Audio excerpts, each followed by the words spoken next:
Welcome to the Heart of the City Regina Downtown podcast series, episode 9. I will be your host, Dominika Deneuve, Manager of Marketing and Communication for Regina Downtown Business Improvement District. Today's guest is Jonathan Thauberger, head chef at Crave Kitchen and Wine Bar. The restaurant is located at 1925 Victoria Avenue in downtown Regina. Jonathan is also a member of Culinary Team Canada. Let's welcome Jonathan. Thanks for having me. Welcome. How's your day going? So far, so good. Yeah. You know, it's sunny. Yeah, can't complain when the sun's shining, right? Awesome. Well, why don't we kick things off and just kind of give everyone a brief introduction of Crave Kitchen and Wine Bar and what your culinary style is all about. So Crave Kitchen and Wine Bar has been a downtown restaurant for about 14 years now, I think. I've been a part of it for 8. And yeah, we do, we cater to locals and business traveler alike. Obviously, business traveler isn't really around right now. Mm-hmm. And yeah, we do events, small and large, smaller size weddings, the 50 to 80 sort of size people, and then, 60 seat dining room. Patio season's about to get started here, hopefully, knock on wood. Yeah. Awesome. And now, since COVID-19 in the provincial state of emergency, do you mind sharing with us some of the different changes you've had to kind of implement within the kitchen and just business in general with the Crave Kitchen and Wine Bar? Well, kind of it's a complete 180. So I happened to be in Europe just before Italy started to blow up. So. Oh, you're kind of cutting out here, John. Oh. There we go. We'll try that again. Okay. It was just kind of our family meal program was started up. Shortly after that, and then sure enough, 10 days later was the state of emergency, and we had to pivot to takeout and delivery. And it's not as simple as just taking your food and putting it in a box, right? We had a lot of challenges. Obviously, staffing was a big one because there's no shifts, there's no guests in the restaurant. So it was layoffs across the board. And so then how do you do a menu with just 2 people or 1 person, right? Mm-hmm. So basically we changed, we pivoted, we're changing the core of our menu every week with family meal changing every day. So it's just 5 or 6 strong items that change quite regularly. So, you can have a different meal from Crave every single day. That's awesome. And so they're meals that are fully cooked and ready. You just have to kind of heat and serve at home is the options? Correct. Yeah. We send them hot.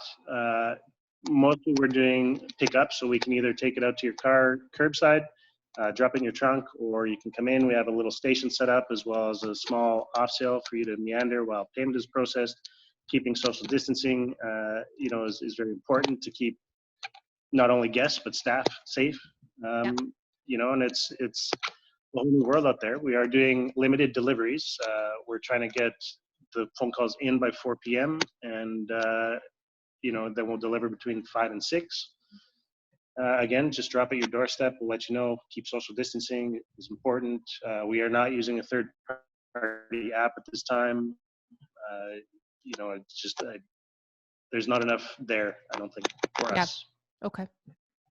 No, that's awesome. I know we've been watching it on social media a lot, and the takeout meals seem like a really good, like a real big hit for people. I think it's a really smart idea that you guys did implementing that change.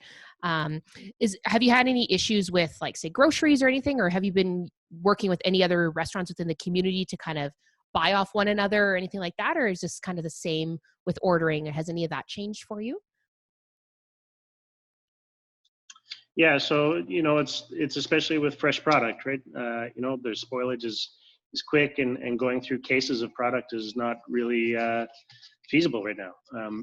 Especially we're still doing a fair number of guests. I would say guest check average is like cut in 3 though. So going through product a little bit less. Buying cases. We are in contact with other restaurants if they have excess or we have excess. But obviously, nobody is trying to have excess of anything. Mm-hmm. Working day to day is just the norm right now. Yeah. And is there any other advice you'd like to share with anyone listening who might be in the same situation as you as a restaurant, or just in general a small business that's been affected with COVID and having to pivot their business model and kind of adapt right now to something that's different than usual? Yeah, it's, as far as advice, I don't have any crystal ball or any sort of thing. I know what seems to be working for us, and it's just staying fresh, staying focused, staying the course, and just trying to be creative and do something different. Like I said, it's we're not pushing any culinary boundaries or doing anything that's way out of this world. Just trying to continue to have a little bit of cash flow coming through the door. It's important. We need to support local. I'm still buying. My pork is coming from Quill Creek. A lot of the beef that we're using, we still use the snow beef. It's some of the produce. I talked to Tim down at Local and Fresh there, or at Fresh Market. Mm-hmm. It's all about support and community and moving forward. Absolutely. That's a really good point to make. And I like how you said stay fresh and stay focused, right? Stay creative. So that's awesome.